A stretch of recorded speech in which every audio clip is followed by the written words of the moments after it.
Bam, bam, bam, bam, bam, bam. Welcome to the Say Report. I'm your host, Devin Decker, and joining me, my host companion, Sejan Sarwick. Sejan. One place for classic rock, the Say Report. The Say Report. Classic rock for all you classic ladies. And now we're a classic rock station because that had to happen at one point, especially when you consider my background was at a classic rock radio station. Like, this is happening right now because I worked for a classic rock radio station for 4 years. Were there any better, bigger gods than the classic rock DJs of like the late 90s? When they were just like, fuck today's music, we're gonna listen to the stuff from the 70s and 80s. And now it's like, oh, that shit's oldies, so you don't get to be classic rock anymore. It's so What's weird. classic rock now? Classic rock now is fucking like, no doubt. B101, right? Which is the local oldie station. I have to imagine we've talked about B101 before on this. I know, show. but I'm making sure, right? It's such a staple of our childhood. What if this is someone's very first episode of the Say Report? And against the odds, they've never heard of B101. I would just be inconsiderate. Yeah. No. It is something that is very near and dear to both of our hearts. Yeah, B101. B101. Now they play songs from as late, I don't know, early as like 2002. That has to be a lie. That cannot be true. No, they do. It's very strange. No. Oh. I mean, like, think about it. As 20 years ago. Big wheel, keep on turning. That wheel in the sky. So in the 90s, like 95, let's like put a solid number on it. When I remember sitting in my parents' car listening to like B101, we were definitely listening to stuff from like 85, 75, like, right? Like it wasn't that old for oldies. They definitely were doing like, and here's some Hall & Oates, and it's like, shit. Oh, wait a minute. No, Michael Hall and John Oates, is that their names? Daryl Hall and John Daryl Oates. Hall. You know who's doing backflips right now? John Oates. Because you remembered his name, but not Daryl's. No, yeah, but the problem is I only just learned this week that they apparently hate the concept of quote unquote Hall & Oates. That it was they said they never branded themselves that way, and they actually really kind of despise it. And I don't know where that interview came from. It was probably like wicked old. It was probably just some like nonsense trivia thing I came across. But ever since I've learned that, I've had this like weird sinking guilt feeling in my stomach because I've never known them as anything but Hall & Oates. So obviously when you're talking about Daryl Hall and John Oates, you call them Hall & Oates. That's just sort of what happened. They had one album that was branded as Hall & Oates, and that's sort of the album that put them on the map. So that's where the nomenclature came from. And I don't feel that bad. I thought it was something that just as a culture, we just started calling them Hall & Oates, and they just the whole time they were just like, we never wanted it this way.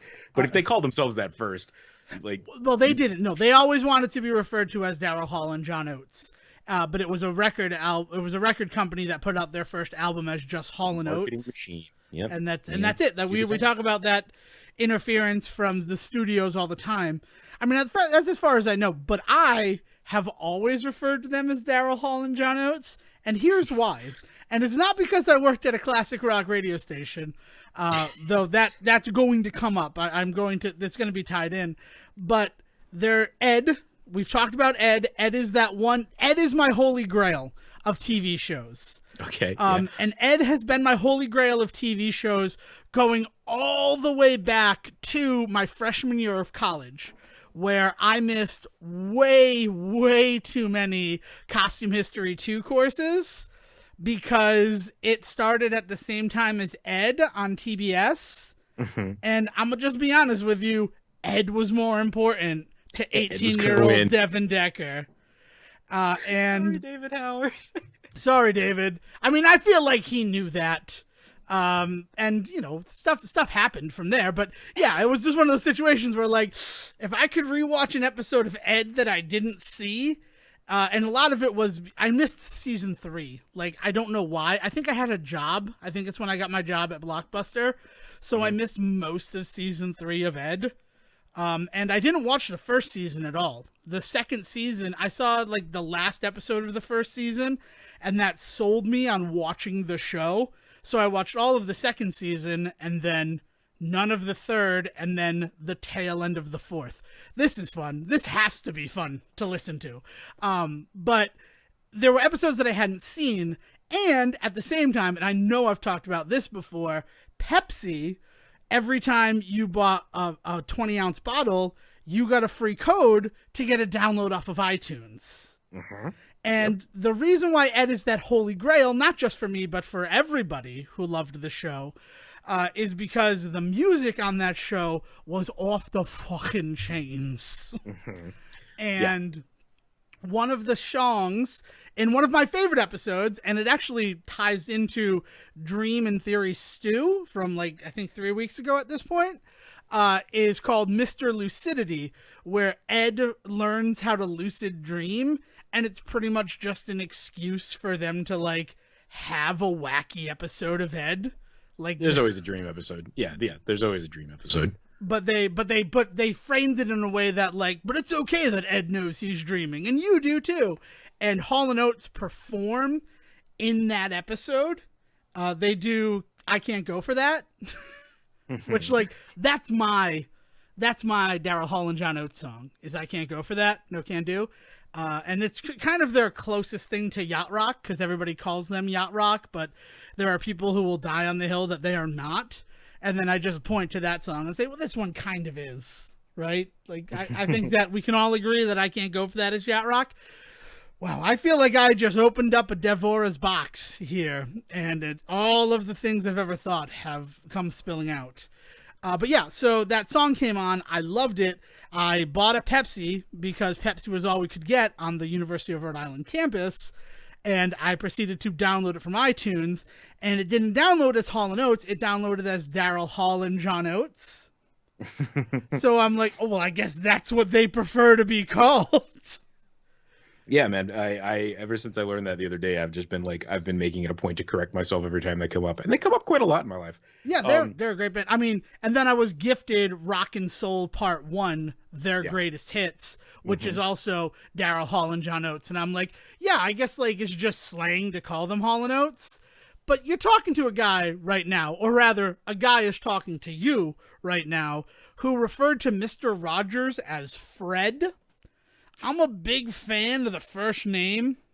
Mm-hmm. That's what he would introduce himself all the time as Fred. Yeah, exactly. And that's how I knew him. And a friend later on down the line said that was disrespectful and I should call him Mr. Rogers. And I don't mean in high school. I mean as a 25-year-old man. That was what someone told me. I think that if you met Fred Rogers today, he would be very happy that you considered him a close enough friend that you called him Fred. I think that is that is the level at which he would want to be talked to. You know what I mean? I think that he would. I mean, it's not just that I wanted to call him Fred. That was, if we want to talk root, if this is a therapy episode of the Say Report, which it doesn't have to be, but why not, right? The first 10 minutes, I'll get therapeutic on myself.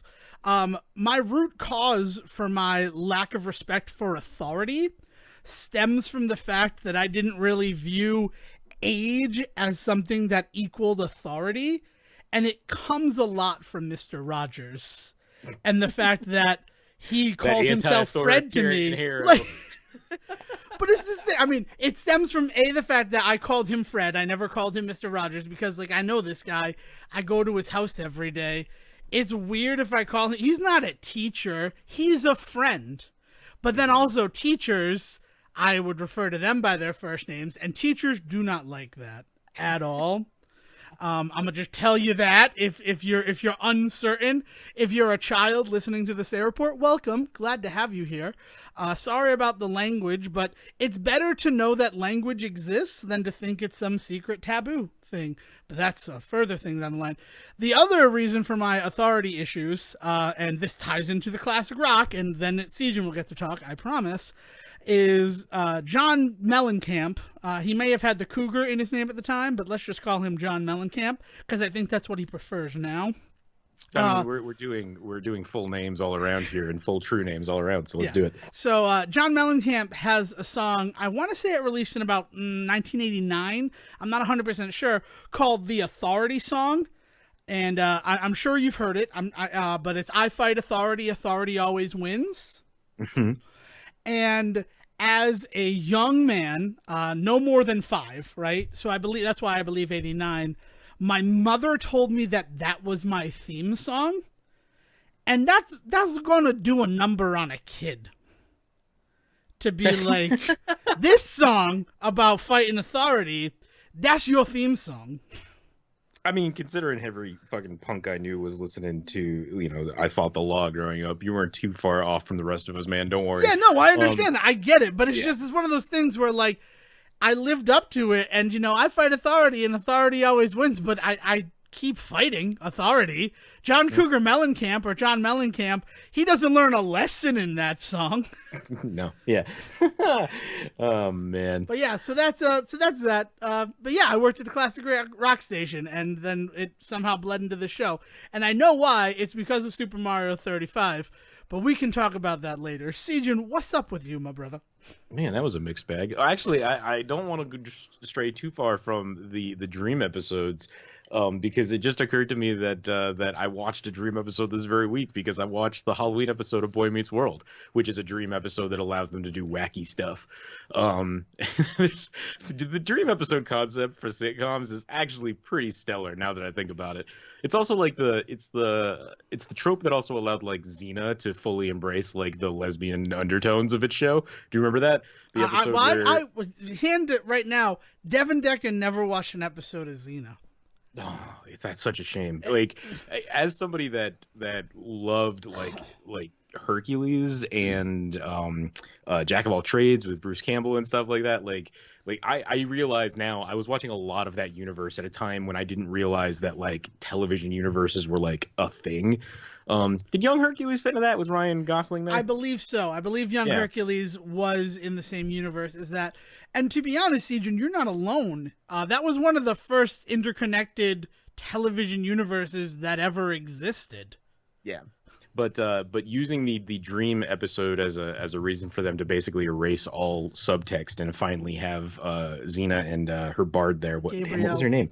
Gabrielle finally kiss on screen was like huge. And then of course like the reveal that it was all a dream and that it was actually this like man, actually I think also played by Bruce Campbell if I'm not mistaken. I'm pretty sure I've never seen it, but he was a big part of both of those shows. Yeah. That seems like the kind of thing that Sam Raimi would do.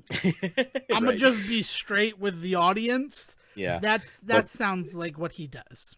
I do love the dream trope. But yeah, the Hollow watching continued this week with some of the Boy Meets World stuff, and then I treated myself to the Girl Meets World Halloween special.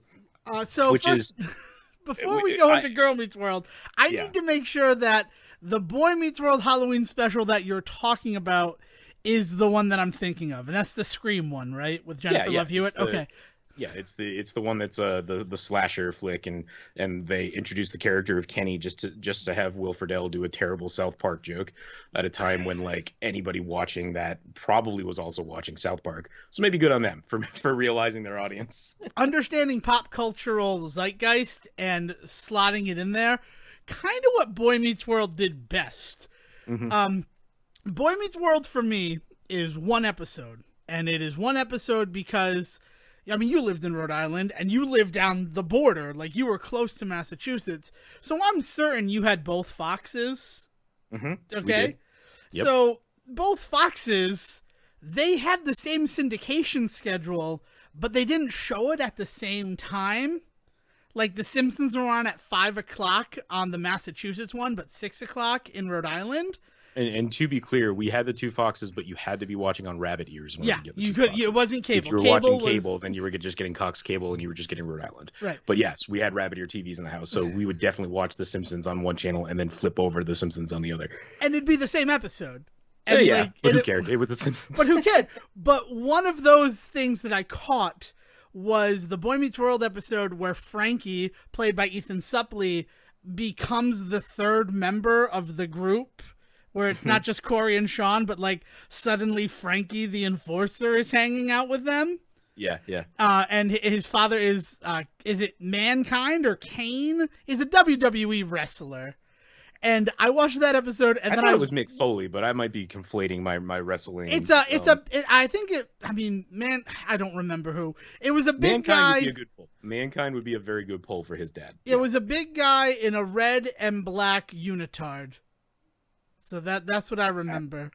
Yeah, that could be Mankind then. Yeah, for sure. If he was doing his stuff from the show, you got to remember the WWE was so litigious that even when their own guys were out there doing stuff representing them, they still wouldn't let them show up in like character, right? Like Mick Foley couldn't show up somewhere with Mr. Sacco on his hand somewhere; he'd get sued. Yeah, he specifically was Frankie's dad, not like he never was referred to as that. Like your dad is. Yes, please don't say it. It's this weird episode, and I ended up watching it like 3 times over the course of one day. Like, I don't know. Like, I think they messed up and they just aired it twice. And they would do earlier showings in the day too. So if you stayed home, you probably caught it in the earlier part of the day, and then they probably just used the same episodes later in the day too. Yeah. This was before there was all this content. It was the summer. It was in the summer that I watched it. So Boy Meets World for me is that episode of Boy Meets World. And that's crazy. And then there's also the one where he time travels to the 50s. So here's the really weird thing. We're talking about dream episodes. That's the Salem episode, isn't it? Yeah. Isn't that the crossover? No. Oh, okay. There are 2. That's what I'm saying. Like, they make the Scream episode, the slasher episode, a dream. It's all a dream. This didn't happen. But it's all in Sean's head because he's having guilty feelings about how he's been treating his friends. And fantastic. And then you look at the episode of where he goes back in time, like he gets electrocuted by a microwave. And then like I guess it at the end of it he slept, like he fell asleep, but then he plugs it back in, he gets electrocuted again, and then he goes to the future, and that's how it ends. Like Feeney in a silver jumpsuit shows up, end of episode. And then there's also the episode with Salem the cat, because TGIF. And all of the characters, they would sometimes do overarching ones. And Salem was bumping around. And he made it like the 20s? Yeah. It was something weird like that. But that was back when that was by the time they were in college as well. Because I think there's a whole like subplot in that one with Angela and being black, the only black friend in the group. Like, yeah. So I think it might be actually the 60s then, now that I'm thinking about it. But it's just one of those things where it's like, you took the time to make it a dream before, but then magic exists in this world. Magic and time travel can exist in this world, but also in this one episode, we have to find this weird excuse to make it a dream. Yeah. It's weird. And then Girl Meets World, I imagine that's the crossover one as well, right? Where they cross over with Ant Farm, whatever one Zendaya was on. Kicking It? No, I don't remember. There's 2. Or maybe it's another show. This one is one that's like framed by her little brother doing like an introduction, like an Elvira style introduction. He like wakes up out of a coffin and he's like, "Welcome to the Halloween episode," and you're just like, "Oh, okay, this is where we're going with this one." That was what I was gonna say. Is like all pretense is out the window with Girl Meets World. They're just like, "Hey, we're doing a Halloween episode. Get over it." It's like, "Oh, okay." What I am thinking of is a Best Friends Whenever, which that show is great. If you ever seen that show, Best Friends Whenever gets time traveling power girl duo, it's 2 thumbs up. That show's fantastic. Then they become a trio. Oh, it's crazy. I'm so sad that it was only 2 seasons. They cross over in a Halloween episode with Corey's daughter from Girl Meets World at an escape room, and that was like that was sort of like a resurrection of the whole TGIF. All of our characters are going to meet each other thing. No, the big Disney crossover that really kind of blew my mind with this week, I actually already, I couldn't hold it in. I texted you about it immediately, is I did not realize that Ultimate Spider-Man, the Drake Bell Spider-Man, phenomenal. I love that Drake Bell got to play Spider-Man in my lifetime. And it's a good show. That show's incredible. Yeah. The Halloween episode for that is when he ends up stuck in the museum and wakes up, what's the witch's name from Merlin and Arthur, King Arthur. Sword in the Stone? Yeah, it's Mad Myrtle or something like that. Magdalene or something. Oh man, it's killing me that I can't remember her name. But anyway, it's supposed to be her. She gets awoken in the museum and she brings all the museum stuff to life. So the episode is literally called Night at the Museum, like Spider-Man's Night at the Museum, like it's something ridiculous like that. And the crossover is, and I didn't realize this until like 15 minutes into the episode, is all the kids from Jesse. And so I was like losing my shit because when they first introduced them, there are these animated versions of them, and so like I didn't quite pick up on it right away. But I was like, what is the running joke with this giant Gila lizard that's like following them around everywhere? And they keep treating it like it's their pet, and it seems to like them. Also, like it's a mixed bag of children, so I was trying to figure out like who this Jessie girl is that's like taking care of these kids, and I was like, what is this group? Where are these from?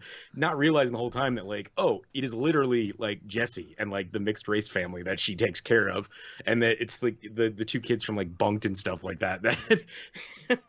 So it's this phenomenal animated crossover. Somehow Jessie ends up with superpowers and fights along Spider-Man. It's a good time.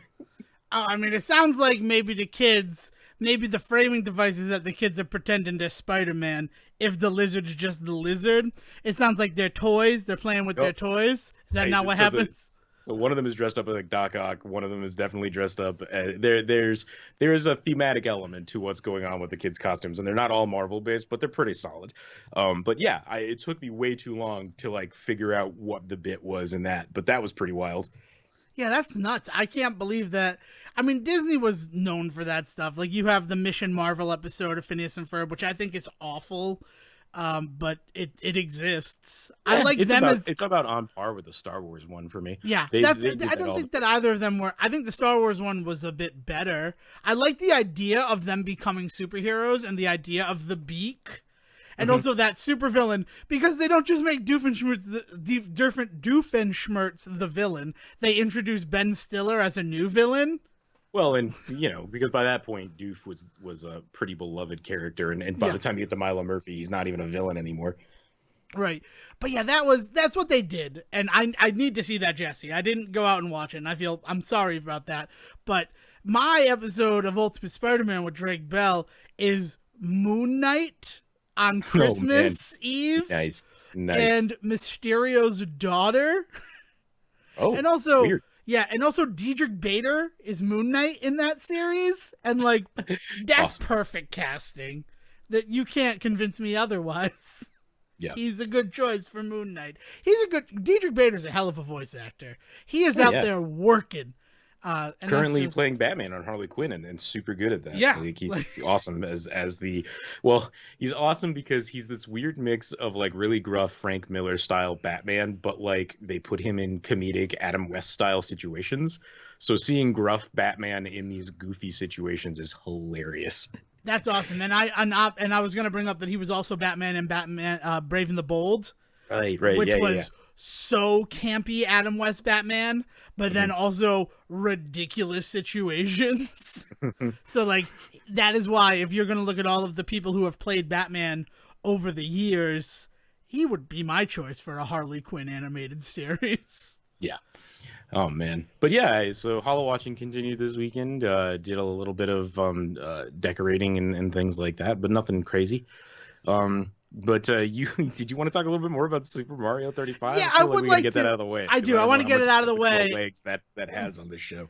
It has been 11 days since Super Mario 35 released, and yesterday there was an invitational tournament for Super Mario 35 that I watched because I did not participate in. I was not invited. Why would I be invited? I'm not like a streamer or anything. I do this podcast with you and then just live a life. That's fun. I'm sorry.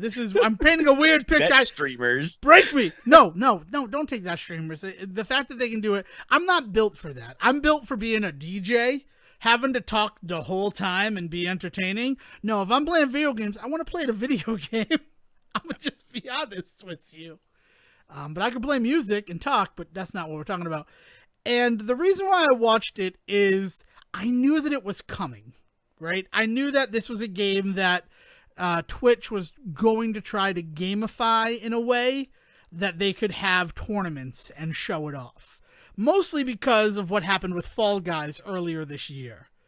The fact that there have been Twitch rivals, competitions, and all sorts of tournament play of Fall Guys made me believe that they're going to try to do this for Super Mario 35. To put it another way, Twitch is like scrambling to figure out what the hell they can do for content, because they put all that effort into Fall Guys only for Fall Guys to drop down to like 10,000 viewers a week just before the second season dropped.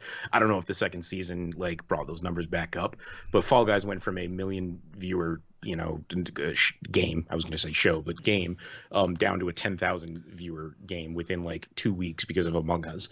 And now I don't think Among Us is doing that well either, but also Among Us is like a 5-year-old game, or so like there's this weird, so Twitch is scrambling for content, let's put it that way. So I'm not surprised that they latched onto Super Mario while it's still hot, because God knows in 2 weeks people probably won't be touching it, but who knows, maybe they will be. Yeah, well, I mean, that's the thing. So they have this invitational tournament, and what I want to talk to you, because it's sort of what we do around this time of year, is how you feel about how they made it a competition.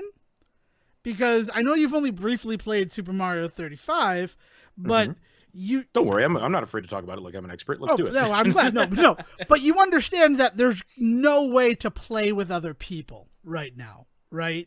There's no lobby system. Okay, yeah, there's no way to like set up like competitions with your friends and like guaranteed to be in the same match as you and stuff. Is that what you mean? Yeah, that's exactly what I mean. Yeah. So there has to be some other metric, and the metric that they went by. So it's a 3-round match. A match is 3 rounds. The stuff prior to the semifinals were 3 players, 1v1v1, and then the semifinals were 2 players through to the finals. And each player does 3 rounds of Super Mario 35, and whoever collects the most coins is the winner. Okay. And that seems strange to me, because collecting coins, you only get those coins if you win. So, like, you have to get first place if you want to actually be competing in this tournament. Right? And you need to get 3 first place finishes in a row during this tournament. Now, that's possible. Like I've said, I've seen people. I myself yesterday looked at my stats and I had 3 wins in a row, and I was just unaware of that because I was just playing. I wasn't thinking about it. So, but that's the thing. But then also, coin collection is such an uncontrollable part of the game in terms of how you can do better. Like, first of all, a match that goes longer, you're probably going to have more coins available to collect, right? Well, right. And so I would think that's the concept, right? Is whoever can kind of live the longest, the coins is a good way of kind of proving that all right, around. But it also says that the people you're playing with, right? The 34 strangers that you are matched with, because there's no way to guarantee, even though they all queued up at the same time, that these people are going to be in a match together. And of the 8 matches that happened yesterday, it never happened. And that's 8 matches of 3 each. So 24 rounds, no one wound up in the same lobby. And they were mostly starting at or around the same time. Wait, you mean for the competition itself, they didn't even create a lobby? They can't. That's not possible. Like, it wasn't like a Nintendo-sponsored event. It was just a channel on Twitch trying to gamify and make it a tournament. Okay. Now, first of all, that does become much more difficult. I thought you meant Nintendo was in on this. Oh, if Nintendo were in on it, it would be a different story. No, they weren't. It was just It was just a Twitch. I didn't realize how much they were grasping at this. Yeah. I guess I just kind of assumed that they had been working hand in hand with the creators in order to make this happen. Yeah, it was the speedrun channel. So it was people going into games, much like Fall Guys. Like, that's why I compare it to Fall Guys, because you have teams that go into a match. So it's like squads of 4 who play the game together, but then they're not competing against the other people they're competing against. They're competing against the other 56 people. No, I'm sorry, 56 people who populate that game.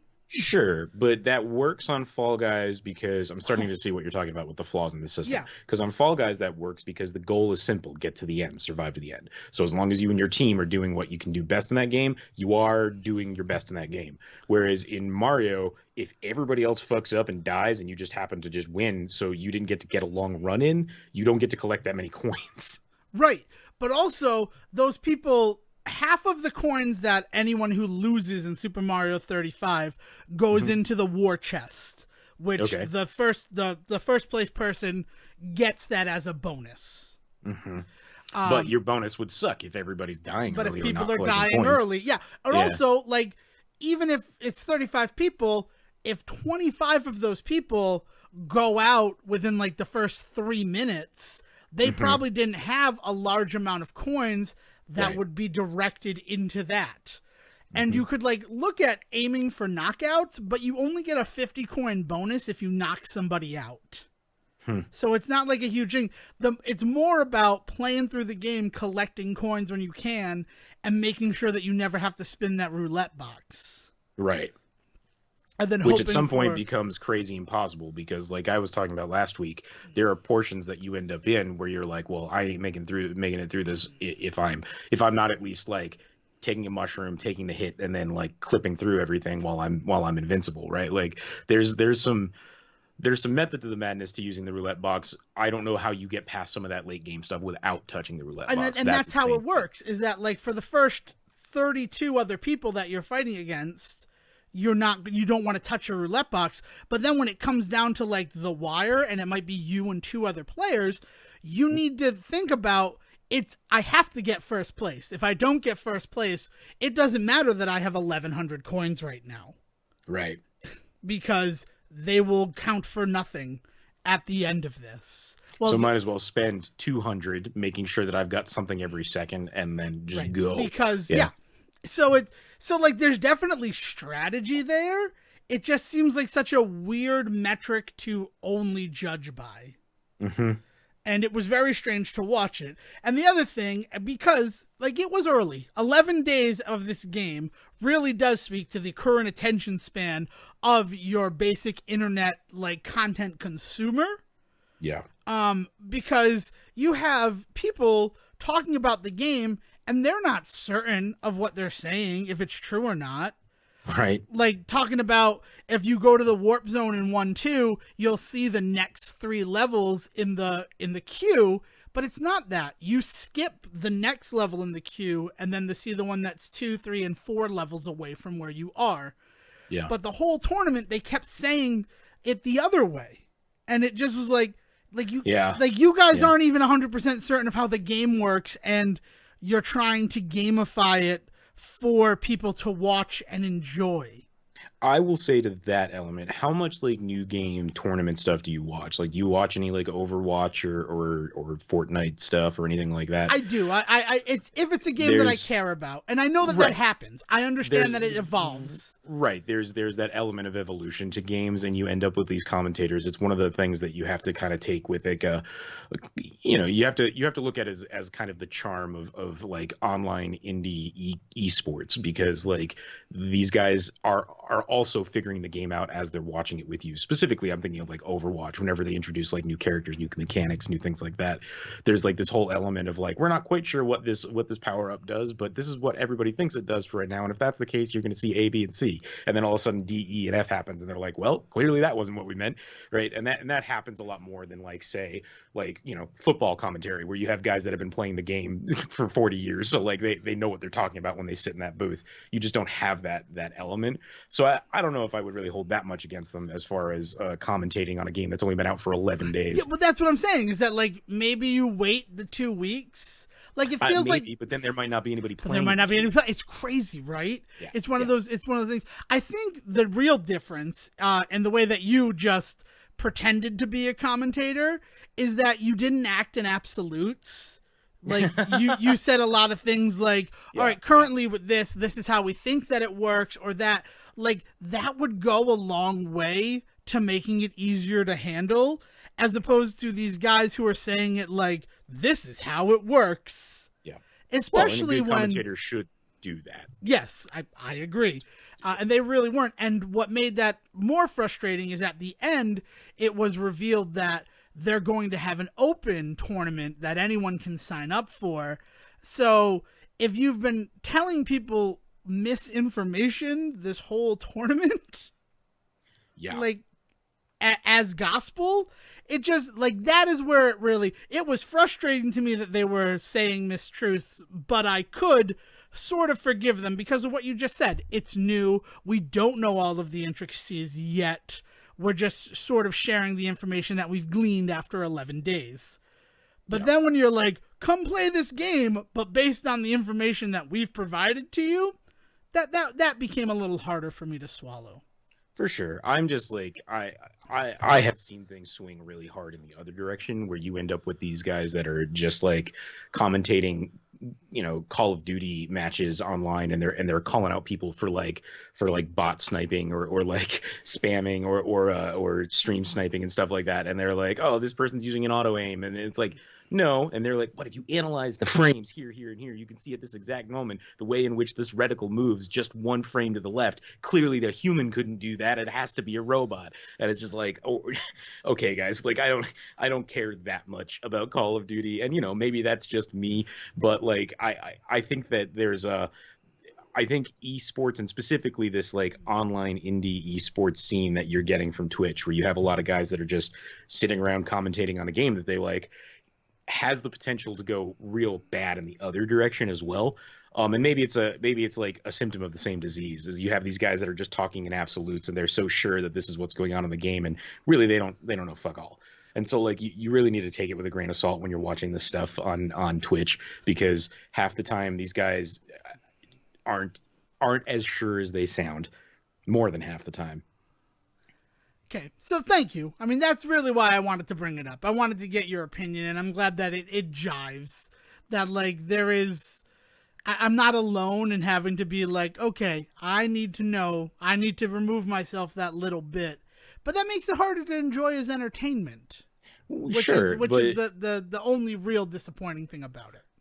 And it's the esports problem that makes it so different from any other sport, right? Is the idea that, like, we talk about like esports as a monolith, but unlike football, unlike soccer, unlike baseball, not everybody's playing the same game. So what kind of rules can you apply? Like a Dota match is going to need to be like watched, refed, and studied in a much different way than Overwatch, which is going to be different than Call of Duty, which is going to be different than Super Mario 35, right? So there's this sense that we as video game fans want to see all of these games elevated to this point, but the problem is that we have to think of it as a very different animal than sports. We've been looking at esports as sports for so long, which we needed to early on in order for it to get like things like, you know, scholarships for kids in colleges and stuff like that, and to get people airtime on ESPN, even if it's ESPN3, right? We needed to treat it that way at first, but it's put its foot down. We've had $1 million tournaments out there, so now we need to start discussing about like the intricacies and the differences between this stuff. So like Twitch getting out there and giving a tournament to a game that's 11 days old is weird and should be treated one way, but it should not be treated with the same like oeuvre as somebody that's going in to like a Dota match that they might possibly win, you know, $100,000 on if their team wins. Like that's they're completely different sports, despite the fact that they are both esports. It'll be really interesting as we see more and more games kind of enter this field, because it's just gonna get more and more bloated. Especially if Mario ends up taking off, Mario 35 ends up taking off, and as we predicted last week, if it does well, it'll stick around well past its expiration date that it supposedly has. Well, speaking of that, I was playing yesterday, and I did wonder, and then we can move on past this. I have many other things that I want to talk about, and I feel like we've given this more time than I expected to, and I apologize. I wonder if that cutoff date is the cutoff date for it being free, and they might then charge for it in a way, or add some sort of charge. Like this is a beta for them to figure it out. Yeah, and figure out what works. That lines up with our thoughts about Super Mario All-Stars 35 and them, or with Super Mario 3D All-Stars, sorry, yeah. where I am almost 100% convinced that those games will then be available just as separate purchases, and it would make total sense that around that same time they also start charging for Super Mario 35. That being said, if they charge anything like $15, I think even that is too much. Like, they got to keep it cheap in order to keep A, people interested, and B, like, to make it worth it. I've had this game for so many months, and as somebody that personally, well, not yet, but I mean, by that point, I will have had the game for so many months, and as somebody that is only diving in every other day just out of curiosity and then remembering real quick how much I'm not enjoying it, I'm not going to pay for it. But if it's like 99 cents or $5 like on a whim one day. If you're like, oh, this cool thing is happening, they're doing this tournament, they're offering this thing, I might spend $5 just to have it on my Switch to just play whenever I'm bored. But I won't spend $15 on it. So if they do decide to charge for it, what do they charge for it? Because that's going to be a hard sell. Is it though? And the reason why this thought got into my head is we already have a test case in Tetris 99, which for me is much more of that. I jump in occasionally and then remember this is just Tetris with extra steps. And did that go charged at some point? Eventually, you had to pay, I think it was $20. I might be wrong on that. In order to unlock like team matches with people. Oh, and right. Like yeah. they had a bunch. Basically, But there was a free tier, wasn't there? Because there is still a free tier. Okay, yes, yeah. But there is that DLC that adds more. I don't know. Game to it, like gamification, not game. Like it's still Tetris 99, but you can set up lobbies if you pay that money, if you unlock that specific thing. And I feel like that if they did that, yeah. I feel like that's what's going to happen.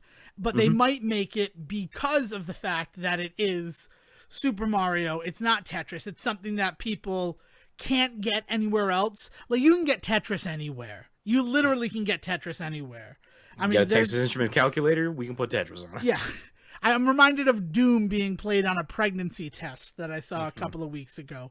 Tetris is a lot simpler than Doom.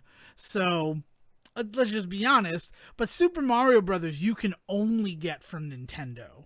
So if they want to release it as a package where you need to pay to keep doing it, there are going to be some people who obviously say, no, I'm not going to do that. But if you've got these people who are getting views off of it or who are competing in it and see it as a way to keep doing that, a small cost of admission would that'd be a write-off for some people. Right. Yeah. Yeah, it all depends on how it takes off, man. It really does. And right now, it's still kind of hot. But as you mentioned, it's only been 11 days. So, time will tell on this thing.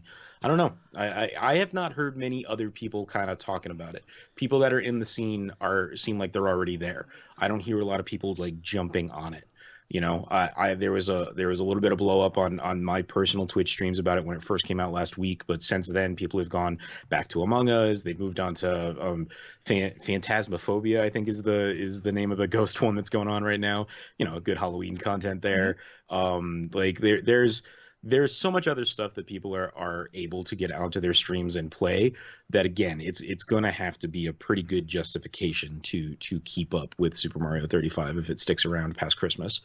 Yeah, and you're not wrong. That's why when I saw a tournament, I wasn't surprised so much as I can't believe we've already gotten to that part of the half-life on this game. That in order to keep people interested, we need to have amateur tournaments. Right. And it was strange. And that's it. I just wanted to share that. And I've talked far longer about it than I meant to. So, Sejin, bring a topic up. You owe the people something, Devin. I do. Yeah, you owe the people a promise that you made last week, and we always keep our promises on this show. So we're like Daryl Hall and John Oates in that way. But you brought up American Pie 9 last week, and that ended up dropping this week, and much to our surprise, dropped immediately on Netflix this week. I feel like everyone's surprised. You know how I knew that it surprised everybody? IMDb, I don't know if it's still there.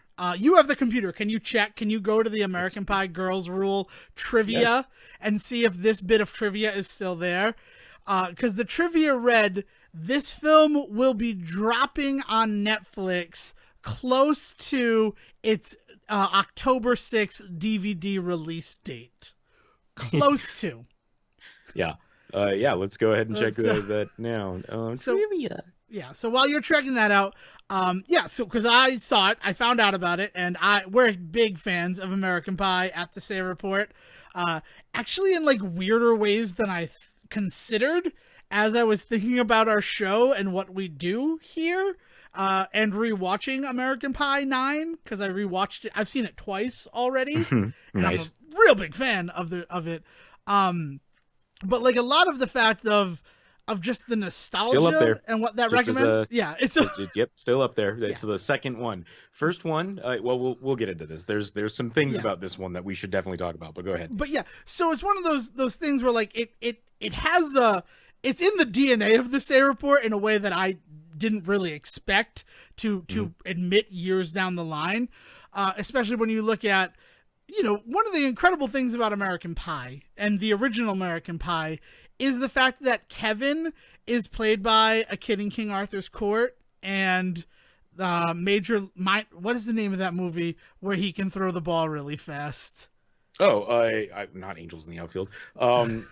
And not Major League. Why did you do that? Now that's all. I don't know. I could think of Little Big League is one that came out around the same time. Little Big League is Rookie of the Year one. Rookie of the Year. Little Big League is a kid's grandfather dies and makes him the manager of the Minnesota Twins. Oh, that's right. And he has to like run the team. And he has to run the team as a. Isn't Burt Reynolds in that one or something like that? No, not Burt Reynolds. Tom Selleck. Isn't Tom Selleck in that one? Tom Selleck might be in that one. But then there's also what's his name? Nick Nolte is in Rookie of the Year. Like, it's crazy. The people in these movies the 90s were a weird time for Danny movies. Glover is the poll for Angels in the Outfield, isn't he? Danny Glover and Christopher Lloyd.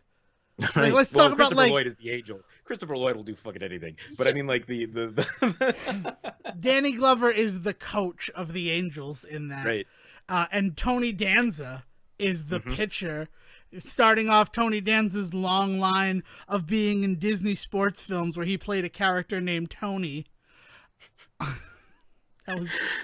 It's what happened. I'm not trying to throw shade, but it's one of those moments where American Pie, this kid that we saw as a child, is now old enough to be talking about sexy things.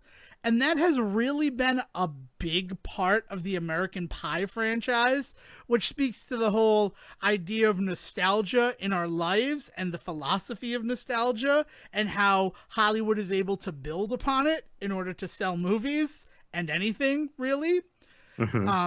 Like American Pie 9, Madison Pettis is the main character, Annie. And do you know what you know Madison Pettis from? What do I know her from? The Game Plan. She's the little girl that The Rock is taking care of. Damn, Jesus. The Wheel of Time. Anyway. Yeah, and a lot of the other main characters, like not Lizzie Broadway. Lizzie Broadway's had a sort of different trajectory up to that point, but Cooper, I can't remember her first name, but she ends up playing Kayla in the film. She was in a bunch of Disney shows.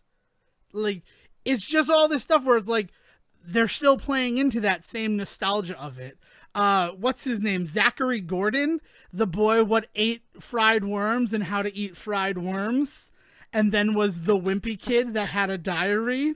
That there wimpy kid. Yeah, I remember. All right. He plays one of the males in the film, much like Bug Hall. You remember Bug Hall? I do, yeah. And he's in Book of Love. Cries and...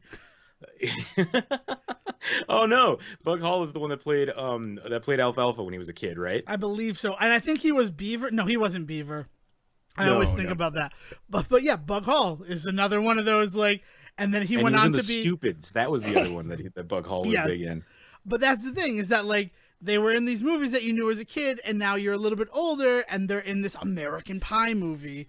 And it's very interesting.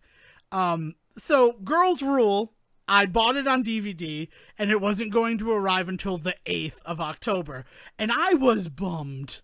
I was very disappointed that it was going to be 2 days later that I would finally get to revisit East Great Falls High. And then I go to Netflix I think I was going to watch the last episode of Trinkets again because I just finished the first season. And then lo and behold, available now, American Pie, Girls Rules. It's Girls Rules. Girls Rules. Yeah, girls it's not Girls Possessive Rule. It's Girls Rules. Yeah. Yeah, I kind of applaud that as a concept. There's a lot of there's a lot going on with this. So like we should break down a couple of the other trivia points that we should just point out. Go off, yeah. First of all, man, first American Pie movie did not feature Eugene Levy. It was hard. It was hard to watch this movie, and I saw that trivia bit and figured that can't be true. He'll have to show up in some way, shape, or form. But no, which really sort of changes the world, but not in a negative way. No. I mean, it's look, so one of the big things that we talked about is that this movie is going to have to figure out a way to both like embrace what this series used to be and distance itself from what this series used to be, right? I think that's a big move, like not having Eugene Levy there, not even saying that his character was in any way like he was the least problematic character out of all of them. Very true. Very, very true. Right, but still, it is a big step away from what this series used to be. But it's a closer step to what I feel like they always wanted this series to be. In terms of, the original working title for American Pie, we've talked about it before, was East Great Falls High. That was the original title for it. And that makes a lot of sense when you consider that it's 4 dudes all sort of connected by Steven Stifler having a senior year at this high school. And it's supposed to be like a high school in like any town USA, which East Great Falls High is a phenomenal, bland, vague name. Yes, exactly. Even though like the fact that it's in Michigan is such a big part of every American Pie movie. Well, afterwards, when it becomes like they go to the lake house and stuff like that, it becomes kind of important that it's in that like upper Midwest for sure. Yeah. Yeah. But yeah, so that's like this whole thing. So what it does is now the only connective tissue through the American Pie series is East Great Falls High and Tall Oaks Band Camp. Like those are the ones that come back. Is there not a Stifler in every one of them? Oh, there's a Stifler in every one of them. And Stephanie Stifler may be my new favorite Stifler. Obviously, Steven cannot be touched. The original is still the greatest, but Lizzie Broadway and the performance that she puts on display in American Pie Girls Rules it's so much. I watched William Sean Scott play this character and was like, Scott. You almost got there. Sean William Scott. It was the 3 names. They were in an order. They weren't in the right order, and I apologize. She obviously watched his character and was like, how do I distill down that essence into a female character? Because you can't do all of the same things. Right. But she can do a lot of them. And actually, they succeed in her very first scene in doing something that is so Steven Stifler that it, like, seals the deal for her character the rest of the film. Is real good. Awesome, phenomenal. So is there more piece of there's 2 other pieces of trivia that I'm interested in here. First of all, despite the fact that this being a female gaze like based comedy, or at least trying to be, this is the first American Pie to not feature male nudity in any real way, especially because, and this leads into the last piece that I'm kind of interested in, there is no unrated version of this one.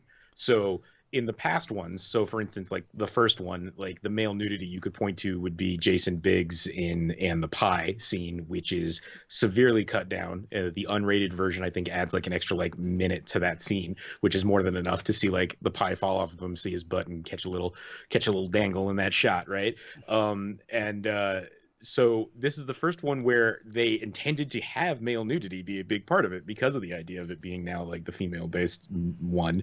And this is where it got cut, and there's no unrated version in which that stuff would be added back in. So that makes it the first American Pie movie to both not have male nudity and not have an unrated version. This is also the first Disney American Pie film. Disney does not have anything to do with it, but it feels so much like a Disney film. I can't believe that it's rated R. It is rated R because of language, and there's one scene that takes place in a sex shop. Like, there's no nudity at all in this film, male or female. which is strange. Like it's strange, but again, I will point to the first thing that we said, right? Is that this had to establish that it was going to be something different, and that's another huge step away from the rest of this series. Is like, hey, this is actually not going to be about like teens and like naked, right? And like, we're not going to have Jim's dad. We're not going to have naked teens. We're not going to have too much swearing. I would say that there's quite a bit of swearing in the other ones, although I've only ever really watched unrated versions at this point, so maybe I'm misremembering. Yeah, no, it's very much, it's like, it's not family friendly. There's no way that you could call it family friendly. Sex is still a pretty big part of the plot, but in a way that it still treats sex as a normal thing. And a thing that everybody has questions about, and a thing that anybody can have an awkward situation occur.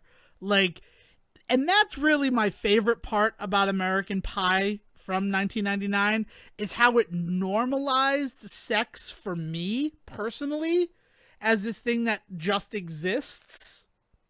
If I sound like a crazy person, please let me know.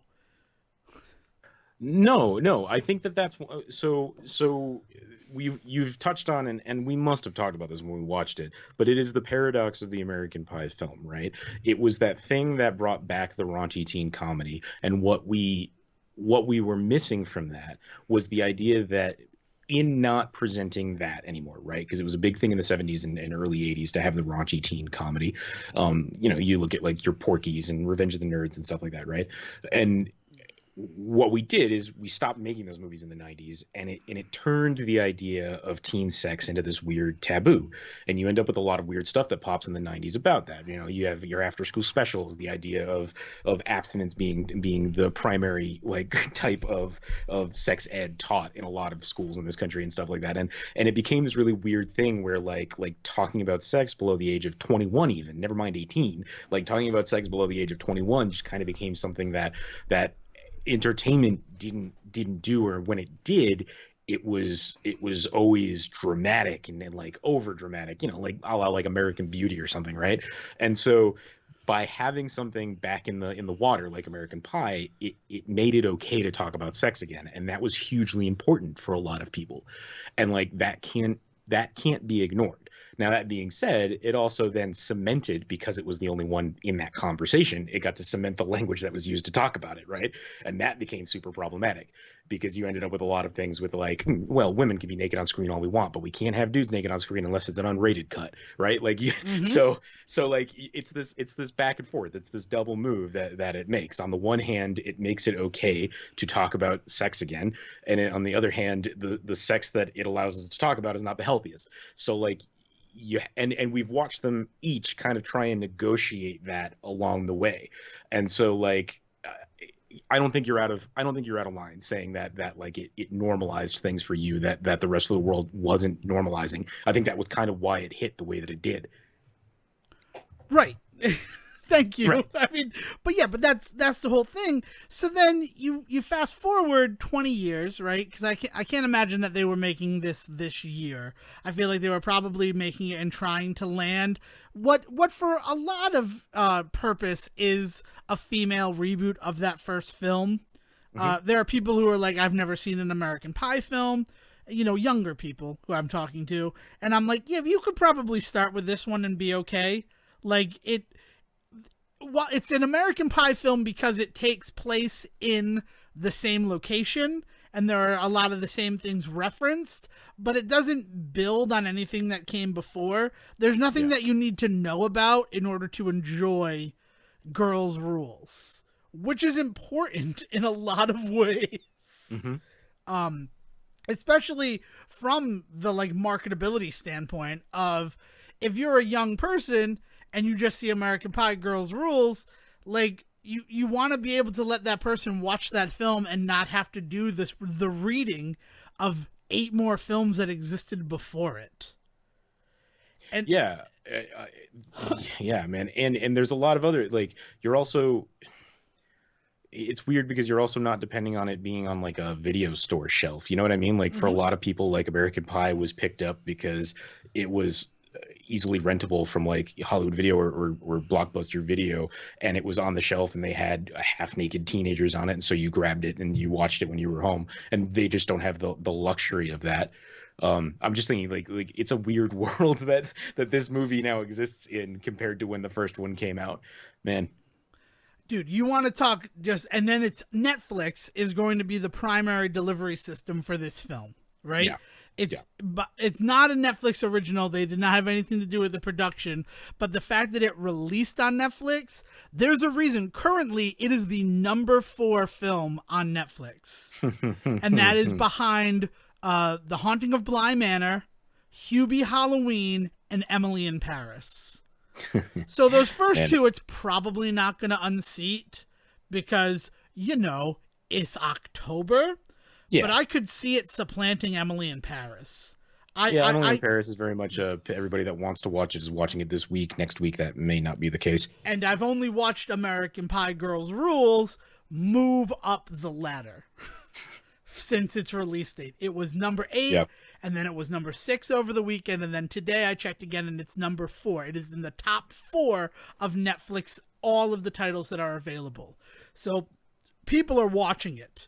That's the other thing, right? Netflix doesn't release numbers, but people are checking out this film, which talks to the fact that, I mean, it's got the two-pronged attack. One, it's people who are nostalgic. It's me. It's Devin Deckers out there who are watching it because they like the American Pie films, right? Mm-hmm. Probably not me, to the fact where, like, I have deep lore and canon and theories about the series.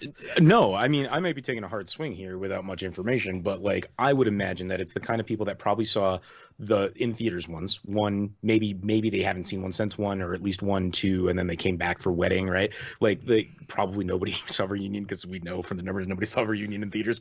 But, like, the idea that it is the people that have a memory of watching it in high school, and then getting to see that not only is it an American Pie film, but on top of that, it is a female-focused one, is definitely intriguing some people out there. It's got to be. Yeah. And then you have that other half that is people who are just putting it on because, hey, look at this new movie, right? And it's enticing. But then the other thing is we know that Netflix, since it's the primary delivery vehicle, caters the picture right to the people who are watching it. Yep, we've talked about that before, about how they will change the screenshot in the image depending on who you are. So I was watching Trinkets before we recorded the series, which I have thoughts on Trinkets, and I'll share them once I finish the series, since it's only the 2 seasons, and I just started season 2 today. So we watched 2 episodes of Trinkets before we record this show, Behind the Curtain. And then I say, hey, before we go, can I just see American Pie and make sure that it's still at 4th, that it wasn't just like morning and it hadn't turned over. And on my parents' Netflix account, which is what we were watching Trinkets on, the picture is Grant, who is one of the males, getting handed a coffee by one of the females. Green background, does not evoke any thoughts of American Pie at all. Yeah. Where on me, and only on me, because I had them check the other accounts of people in the house, and they all had the green one. I have that iconic DVD cover of the white with the red lettering and, half naked teens. And the girls in the pie, right? Yeah, of course. Yeah. So it's just it's very strange to me that, like, we have all these questions about Netflix, and it's because Netflix is not forthcoming, but I get to use American Pie as sort of my window into that world. Yeah, man. Yeah, I mean, it really makes you question all those people that were upset about the screenshot that they used for the Cuties cover that maybe you didn't ever see. But anyway, yeah, there's something about the timing on this movie, in not just hey, we're all home for coronavirus and it's something to watch, but also like in the world. I mean, you're right now talking about a culture that can be very dangerous for a known franchise to step into the waters of doing a female focused version of it, shall we say. Like, let me use a long way of saying that it's not always well received, but on top of that, you're also talking about a series that like, let's be honest, if 14-year-old CJ knew that they were making a female-focused American Pie, I would have some ideas in my head about what I was getting into and watch it. and maybe be disappointed on the one hand that it wasn't what I thought it was, but also on the other hand, very much enjoy it for what it was.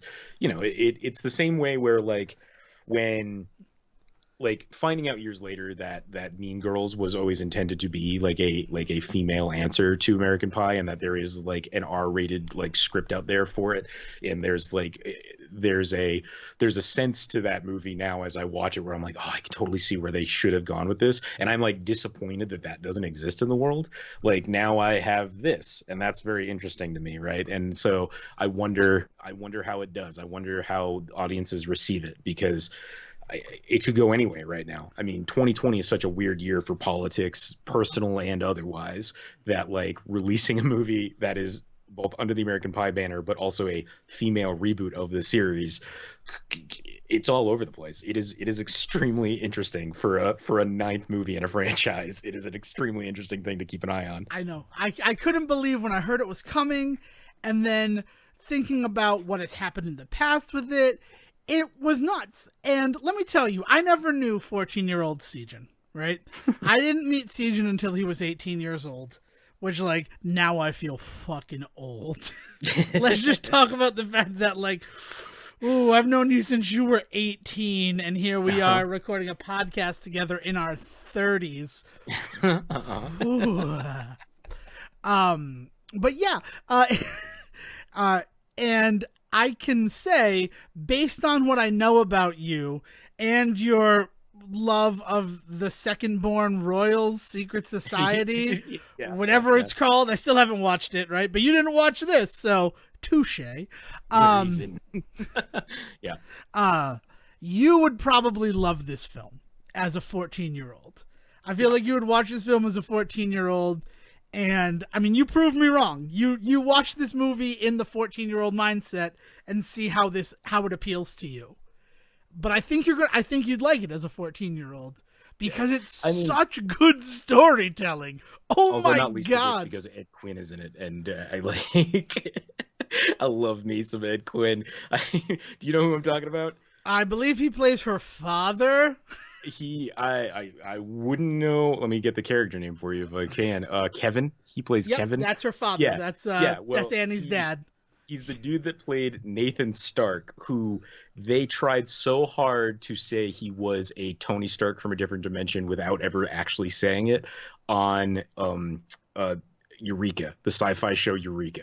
He was the head of the of the research facility that Eureka was like built around, and he ends up by the end of like season 3 or something like that, he ends up being this like billionaire playboy that uses like his technology in order to like solve problems around the town. And like every time he gets real close to Tony Stark, you're just like, oh, are they gonna finally do it? Are they gonna finally admit that he's just Tony Stark? And they even go so far as to like give him like the goatee that Robert Downey had at the time and all that. Jeez, that's a show I should check out. I've always been interested. And what else am I doing? It's a phenomenal rewatch. It is just the right level of sci-fi channel goofiness that it is still totally watchable. Can't say that for like early seasons of like Warehouse 13 and like early Stargate. It's so hard for me to watch early seasons of Stargate, but I know how good Stargate eventually gets. Eureka's one that I started rewatching the other day because I own the first couple of seasons on like my Amazon list, and I was like, sure, what the hell? So it's quarantine, I need to watch something, and like I was like, damn, this holds up. Like this is still very, very, very fun. Good, I'm glad. Yeah, I should check it out. I also want to watch Warehouse 13 because just the idea of that show appeals to me. I have forever said, and I will still stand by this, season 3 of Warehouse 13 is one of the best seasons of television I've ever watched. It's so hard for me to recommend because people then have to get through the first 2 seasons of Warehouse 13, and I love it at like this, like from a nostalgia standpoint, but I can totally understand why like trying to show it to somebody now is really hard. You know, the same way I feel about like the Goonies and stuff. But season 3, if you can get it in you to get to season 3 of Warehouse 13, it is actually like in my opinion like award-winning like television. Like it is so good. Cool. I'll have to add that to the things that I might check out list. Probably not going to check out Xena of the things that we've talked about this year. And not for any negative reason, but just it's hard to find Xena. Yeah. Xena and Hercules, they were on Hulu for a while, but I watch Xena as a gag. Like, just find look up like a best of episodes list of those shows, and you'll get the best that you can get out of. I'll watch Jack of all trades all day though. God, right, but I'm sure somebody's compiled like the best, like the gayest episodes of Xena. Like, just watch those. Fantastic. But yeah, no, American Pie 9, 2 thumbs up. Check it out. I'm gonna make Siegen watch it. I'm gonna rewatch it again. I watched it twice, and it's so good. And I'm glad you liked it, man. Yeah, I'm glad I liked it too, because it was nervous, but it brings a lot in. And Sarah Rue is in it, sort of being Eugene Levy, but I don't know. It's so good. And it definitely passes the Bechdel test. That's what I'm going to say. Since my big question about American Pie was, does it or doesn't it? And I kind of think that it does still. That's still my argument. But American Pie 9, I was real nervous that it wasn't going to. And it definitely trades in some tropes that I'm not a big fan of. For sure. Like, girls have to be competitive with one another. And the fact that, semi-spoilers, this is like in the first 20 minutes of it, they're all interested in the same guy because they all meet him in different ways. And I was just like, ooh, that's a little cringy because, like, that's what movies do. But then they do a really good job at elevating over that. Good, and because I was going to say that one of the best parts of the first movie is how they all find different paths. Like, that is and that is the underlying point, right, of the first movie, is about how their greatest enemy is honestly their friends group. like the antagonist of that, they're each kind of the antagonist of each other's own stories in that first one, Stifler especially, but the idea that they're all kind of holding each other back from different things, and they find outside of their friends group like themselves, right? And so it gets a little weird if that's not an element of this. So I'm glad to hear that it actually elevates in an interesting way. But also the fact that it's not like they all just like the dude because, oh my god, he's so cute or something like that. Like, it's not, oh my god, cute boy.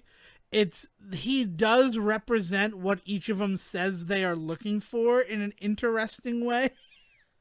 Like, they do. Wild. And in a way that works. Like, in a way that it's completely believable that he can be an intelligent guy and also somebody who cares about people. Like, those two things don't have to be mutually exclusive. Yeah. Interesting. Yeah, definitely gonna have to check it out then. Yeah. So I look forward to seeing how you felt about it, and I'm gonna probably look up to see how other people are reacting to it now that I've seen it twice and have cemented my own feelings about it. Man, I do want to see it. I mean, more power to you, but I have gotten past the point of caring what the rest of the world thinks about the things I like anymore. I will say that now. As a man about to turn 33 at the end of this month, I have officially given up on trying to be on the same page as the rest of this world. I was going to say country, but no, world. World. But it's not. But it's one of those situations where, like, I can watch it and I can see that it's number 4 on Netflix, and that speaks to me about something. But I do want to see how it's connecting with other people, and if it's connecting with other people. I certainly wouldn't let other people's opinions sway me, at least not on a front level, but I know that subconsciously it might change the way that I examine certain things. Yeah, I've just been I've been really kind of thinking about things lately, and it kind of came to a head, like, not in a bad way, like thinking specifically about the ways in which the world reacts to a thing, and then years later, like, you really need to check back in sometimes, because one of the big things I was reading this week was this whole beautiful write-up about the evolution of Hocus Pocus as a Halloween family classic, and about how the year that it came out, it was just panned. And, like, at the time, it was, families went to anything, so it wasn't a surprise that it was a financial success, but, like, critically, it was just kind of like it hit like fucking like a dirty sock. And the idea that now it's not just like people remember this goofy movie from when they were younger and they love it. You legitimately have people talking about like all the reasons it actually makes a very good like Halloween like feminine film, and like the idea of camp being at play, and of course you have Bette Midler and like owning that, right? But you also have like really good costuming work that's done in it, and really good story building and world building in it and things like that.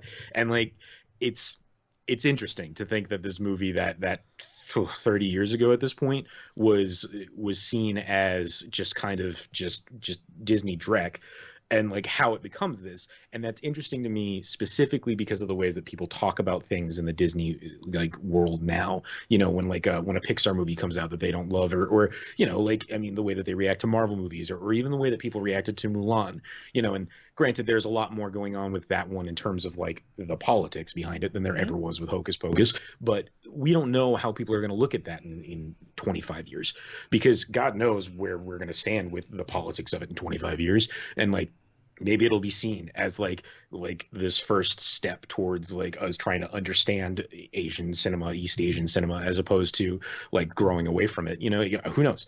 But, so it's just really interesting to me, because like listening to, as I said, more power to you, listening to people nowadays try and talk about like video games and music and movies that have come out anytime in the last like 5 years, it's like driving a spike into my head. I just cannot listen to people spout a bunch of, you know, it's like we were talking about earlier when you have these guys on Twitch and stuff talking about a thing in such absolutes as like, this is what this thing is and this is what it shall always be. And there's just this element of you that's just like, you're full of shit. Like the entire time, this little voice in the back of your head just being like, shut up, you're full of shit, shut up. like, and you kind of can't get past that, you know.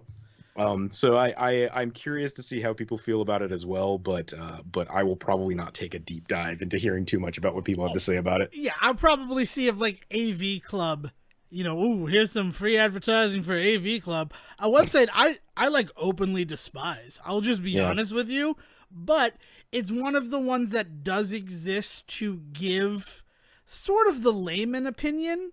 As far as I'm concerned, like, I feel like if what they write about something is going to be what Joe, like, Q Public feels about it, as opposed to me. And they're the USA Today of entertainment news, for sure. Yeah. That's very solid. So it helps because it, you know, I watch an episode of Archer and I laugh at things like, well, you got upset when I called your quadroon to Lana in the first season. But then I read, you know, like the AV Club review of an episode of Archer, and like the obscure joke thing, like they do a roundup of the jokes that you might not have gotten.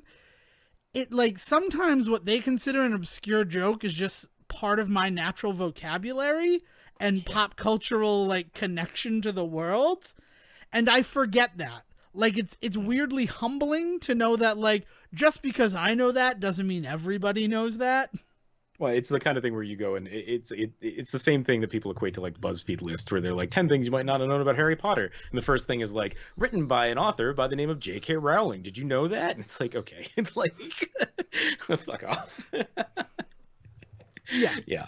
Because it is, like you said, the USA Today of the internet is a very good way to look at that. Ditto BuzzFeed. It's like those fun colored graphs that USA Today had. The difference between AV Club and something like BuzzFeed is BuzzFeed uses their their front as like the ditzy character in the room to then also then like fucking sneak up on the government and demand like FOIA like applications and shit like that. So like I will give BuzzFeed all the credit in the world. Like I will take 1,000,000 which Avengers quizzes are you if it means that I also get to see them to like fucking take somebody to task because they found this like application from Trump 3 years ago to like hide his taxes. True. That's very true. I think where I have a real issue with the AV Club, since this is what this conversation has turned into, is that they're a division of The Onion.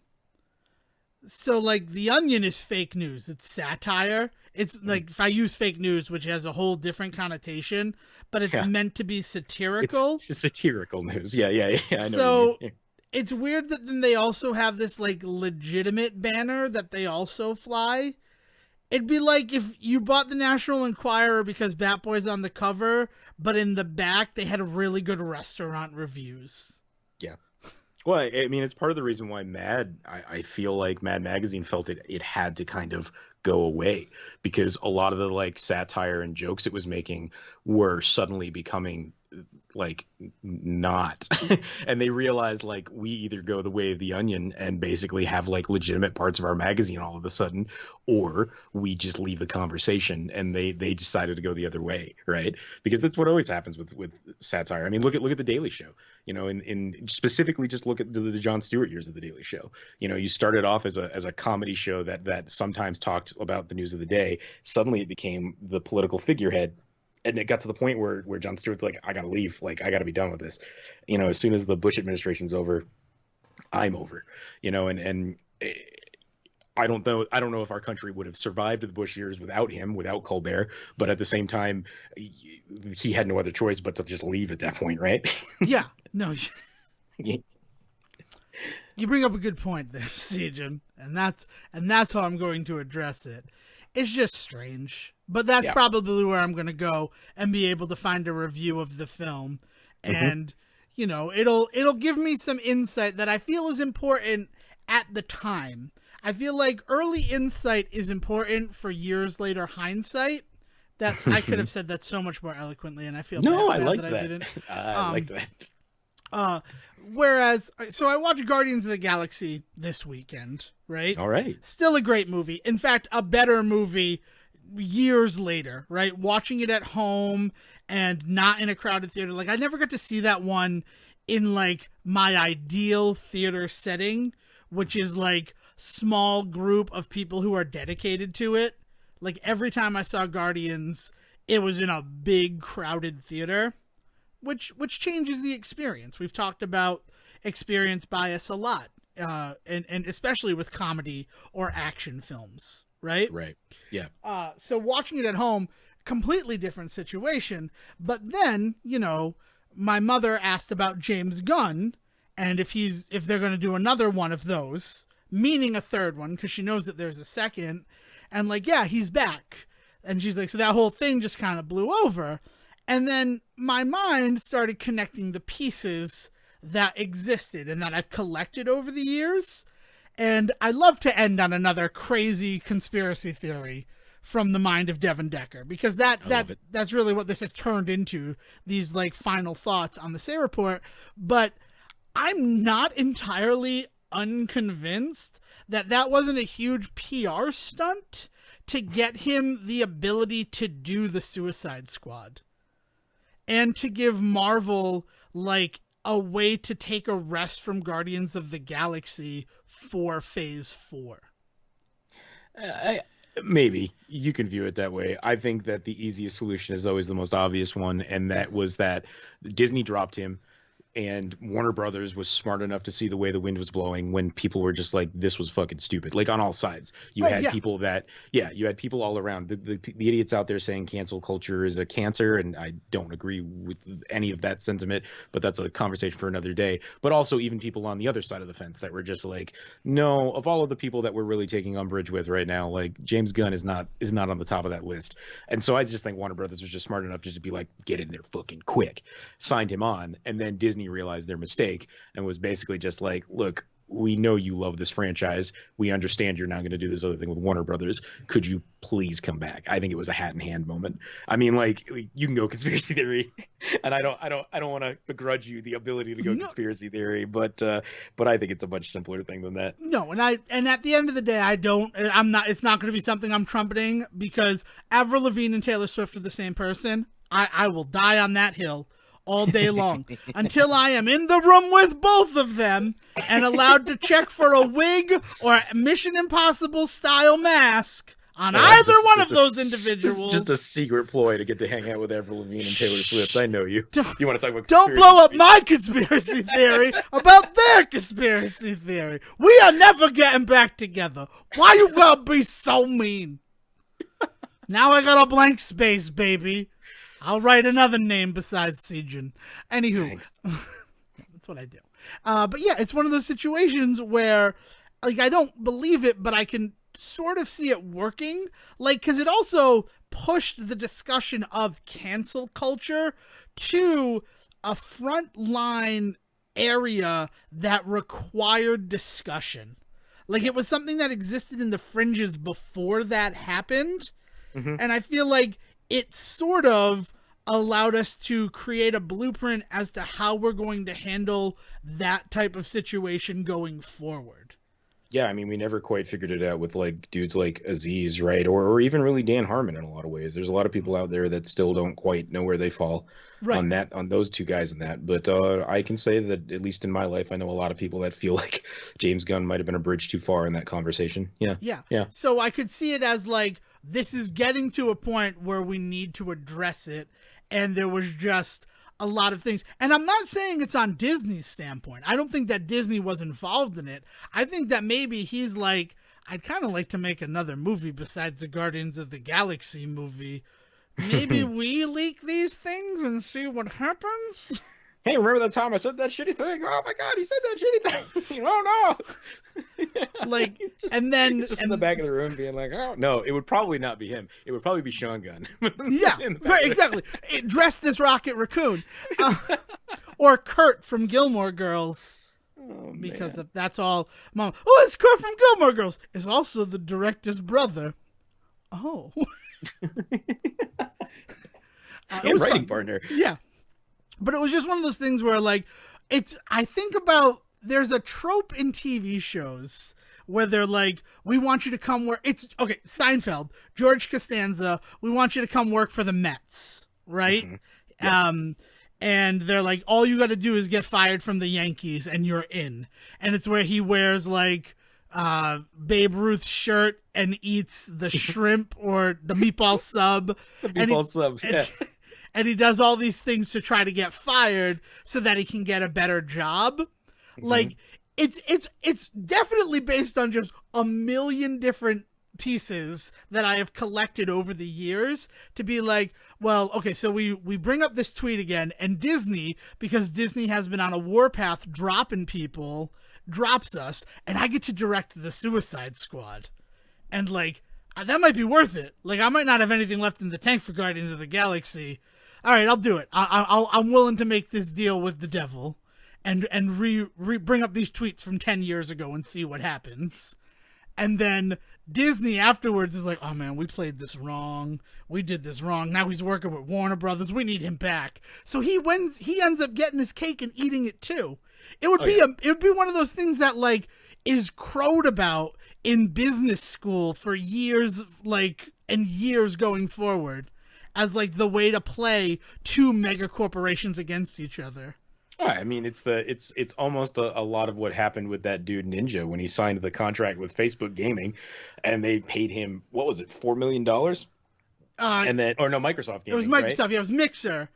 And then Mixer. And they paid him $4 million, and he was like, he joined it up, and a lot of people are wondering, did he know the writing was on the wall for Mixer when he signed that contract? Was he basically just like, yeah, Twitch, sorry, I'm never gonna be back here. Bye, I'm gonna go take these millions of dollars. And then, like, less than a year after he signed on with Mixer, Mixer's like, yeah, this isn't a thing anymore. And he's like, oh, guess I'm back to Twitch now. And everybody's just like, he just gets to keep all that fucking money.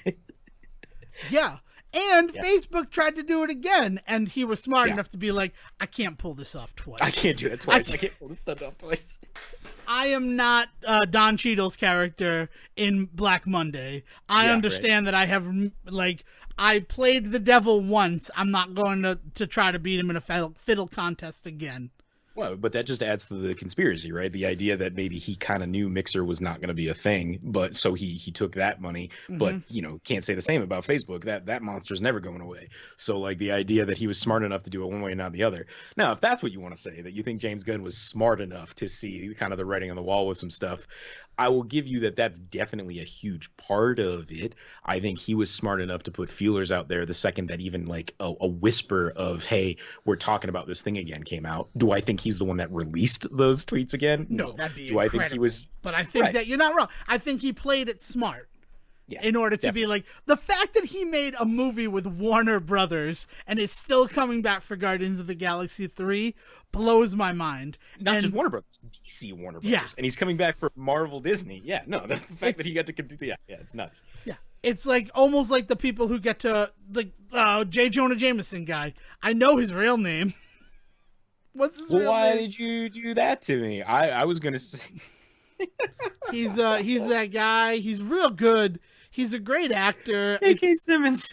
J.K. Simmons. It's J.K. Simmons playing Commissioner Gordon, and then coming back as J. Jonah Jameson at the end of Far From Home. Yeah. Well, we can talk about that, right? It's been 2 years. It's been 1 year. Oh my God! It's only been a year since Far From Home came out. We have to talk about that, because if there is actual potential for Jamie Foxx to be coming back, it sets the precedent that allows Jamie Foxx to come back as Electro. But yeah, that's a discussion for another episode, man. Yeah, we've gone very far, and I spiraled out on my whole James Gunn thing. But it's just something that hit where I'm just like, I wonder how much he was playing involved. 4D chess. He has to, right? And he's James Gunn. Of course he knows 4D chess as a reference. Man. Words. Yeah. Tied together. It's a crazy time, man. I watched Frankenstein. This is the end for me. And then, Sejan, if you have anything else. If you want Halloween movies and you've been on the fence about Peacock, get Peacock for October. Because all of the Universal monster movies are on there.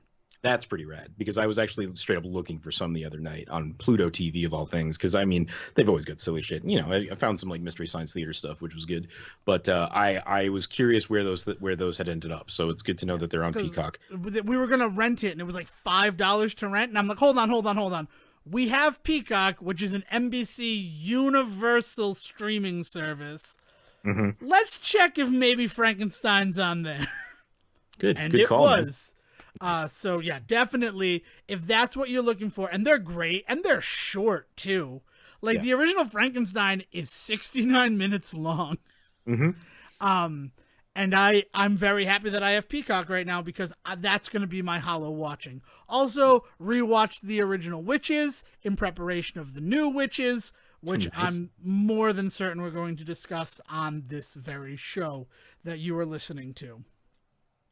Comes out in time for my birthday. I'm so excited. Yeah, you gotta be excited, right? You get that, and you get the Borat sequel. Yay! My wife. My wives. I'm so happy. Oh God. Yeah, man. We'll definitely talk about that stuff later. But anything that you'd like to add before we send this one off to the archive? I've been diving into some reading lately, and I think that we'll talk more about it next week. But decided that I wanted to take a break from screen stuff lately, especially because not completely taking a break from screen stuff, but I've been doing a lot of gaming. Got into Outer Worlds, and the family and I started a family farm on Stardew and stuff. So there's just been nonstop video game stuff going on in front of my eyeballs for about a week and a half. So I decided I needed to take a little bit of a break from that, and been diving into some book stuff. And so I'm excited to talk a little bit more about that, but I'm in the middle of 3 different books, and I need to finish at least one before I can talk about it. Cool. Very cool. So that's something to look forward to. Sieging in books. What do you think that is? Hollow reading this year. Yeah, it's actually pretty rad. But yeah, we'll get into that stuff later. All right. So if you'd like to ask Siegen about the 3 books that he is currently reading, you can find him on Twitter at Siege versus the World. And if you have some opinions and thoughts on American Pie 9, don't forget to hit Dev up at Devin D. Decker. All right. So, Will, why don't you take us on home, big guy? Have a nice night, folks. Thank you for listening to the Say Report with your host, Devin Decker and Stephen Serwick. Please follow the guys on Twitter and Facebook by searching for The Say Report, and you can always subscribe on your podcast channel so this is delivered straight to you and you can enjoy it every week. With apologies to your mother, we'll see you next time.